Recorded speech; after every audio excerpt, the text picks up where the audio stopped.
might be a tumor. It's not a tumor. The Film Lounge presents... Spoiler-free movie review! First you gotta do the truffle shuffle. Come on!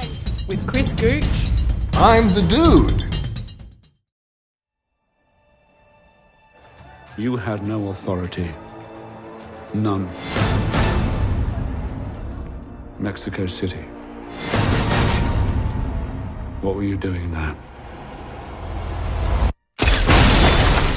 I was taking some overdue holiday. What does an estimated $350 million get you?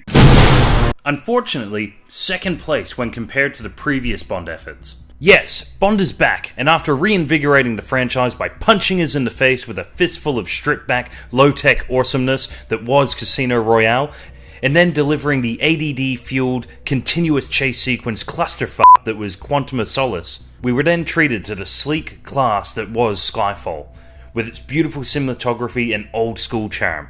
Now we have Spectre, and... yeah. You've got a secret. Something you can't tell anyone.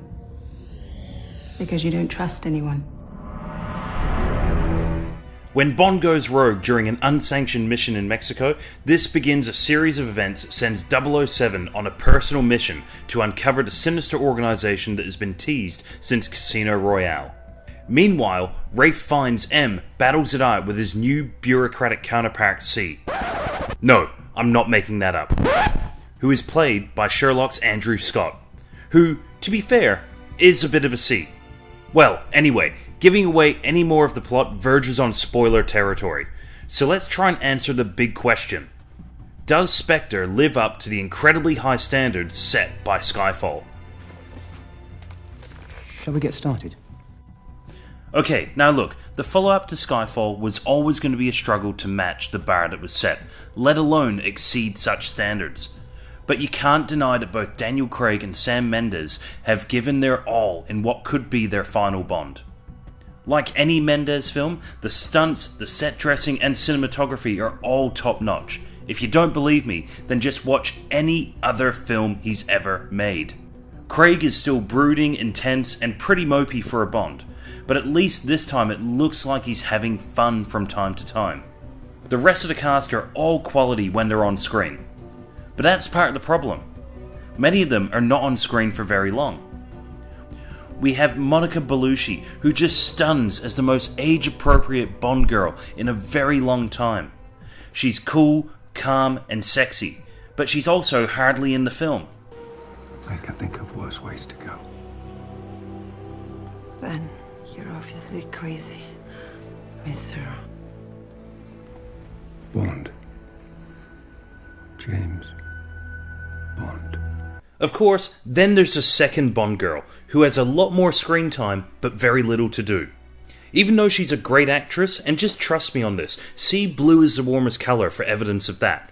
Her character's priorities and beliefs just turn on a dime, meaning that she has little impact on the story and will not be a memorable Bond girl in the long run.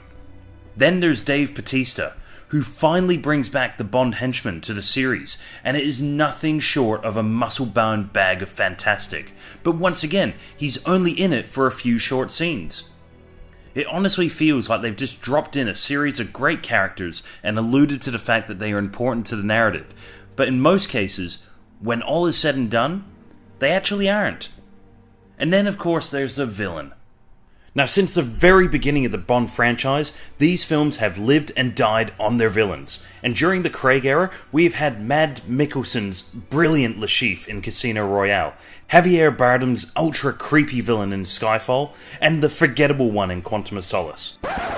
Sorry, but do you even remember the character's name? We now get an in-between kind of villain from the two-time Oscar winner Christoph Waltz. So, James, why did you come? I came here to kill you. And I thought you came here to die. Well, it's all a matter of perspective. Look, Christoph Waltz is a great actor, but highly underutilized in this film. As a villain, there's lots of room for development, and unfortunately, he doesn't even come close to the menace of Casino Royale's Le Chiffre, or his own Oscar-winning role as Colonel Hans Lander. This is due mostly to the fact that his whole motivation for the angst he feels towards Bond is cliched, far-fetched, and confusing when you really think about it. He's the character that ties all the 3 previous Bond films together, but this is where the far-fetched stuff comes from. Because if he's really the architect of all of Bond's pain, then he's been playing the long game to the point where you almost expect him to claim the responsibility for that time Bond nearly choked on a peanut. Overall, the film struggles to reach the lofty heights set by Skyfall. The twist can be seen coming from a mile away, so there's no real surprises. Just the audience waiting for the film to acknowledge what everyone in the cinema already knows. It may not be the best Bond of the series, but you can't deny that even a mediocre Bond film can easily outdo most blockbuster movies these days.